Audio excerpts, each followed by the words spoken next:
ഇന്ന് നമ്മൾ സംസാരിക്കാൻ പോകുന്നത് ഒരു വളരെ പ്രധാനപ്പെട്ട വിഷയത്തെക്കുറിച്ചാണ്. ആളുകളുടെ യഥാർത്ഥ വാർഷിക വരുമാനം.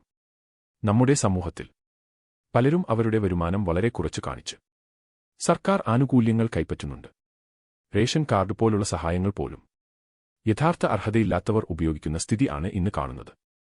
പക്ഷേ ഇത് തൊഴിലാളികളിൽ മാത്രം ഒതുങ്ങുന്ന പ്രശ്നമല്ല. ദിവസവേതനക്കാരിൽ നിന്ന് തുടങ്ങി വലിയ ബിസിനസ്സുകാരും രാഷ്ട്രീയക്കാരും സമൂഹത്തിലെ പല പ്രമുഖരും യഥാർത്ഥ വരുമാനം പൂർണ്ണമായി രേഖപ്പെടുത്തുന്നില്ല. പ്രശ്നത്തിന്റെ പ്രധാന കാരണം എന്താണ്? ഇടപാടുകളുടെ വലിയൊരു വിഹിതം ഇന്നും ക്യാഷായാണ് നടക്കുന്നത്. അതുകൊണ്ട് ഈ ചിലവുകൾ എവിടെയും രേഖപ്പെടുത്തപ്പെടുന്നില്ല. ഇതിന് ഒരു ശക്തമായ പരിഹാരം നമുക്ക് ആലോചിക്കാം. ആദ്യം, മദ്യശാലകൾ, ബാറുകൾ, വലിയ ഹോട്ടലുകൾ. ഇവിടങ്ങളിൽ UPI പേയ്മെന്റും കാർഡ് പേയ്മെന്റും നിർബന്ധമാക്കണം. ഡിജിറ്റൽ പേയ്മെന്റ് ചെയ്യാൻ കഴിയുന്ന എല്ലാവരും അത് നിർബന്ധമായും ഉപയോഗിക്കണം. പക്ഷേ UPI അല്ലെങ്കിൽ കാർഡ് ഇല്ലാത്തവർക്ക് അവർക്കായി ഒരു ബദൽ സംവിധാനം വേണം. അതാണ് കാഷ് പേയ്മെന്റ്. ഇത് ചെയ്യുമ്പോൾ ആധാർ ലിങ്ക് ചെയ്ത മൊബൈൽ നമ്പർ നൽകുക.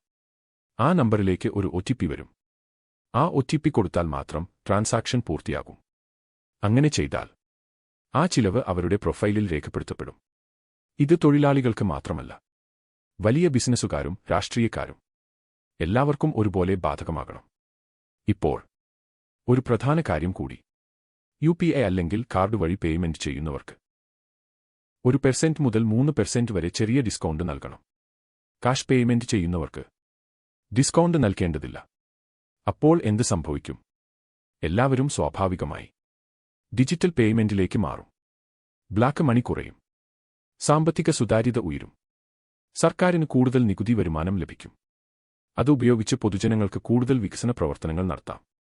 അവസാനമായി പറയാനുള്ളത്, അർഹതയുള്ളവർക്ക് അവകാശങ്ങൾ ലഭിക്കണമെങ്കിൽ ഇത്തരം സുതാര്യ സംവിധാനങ്ങൾ അനിവാര്യമാണ്. നിങ്ങളുടെ അഭിപ്രായം എന്താണ്? കമന്റ് ചെയ്യാൻ മറക്കരുത്. കൂടുതൽ ഇത്തരത്തിലുള്ള വീഡിയോകൾക്കായി ചാനൽ സബ്സ്ക്രൈബ് ചെയ്യാനും മറക്കരുത്.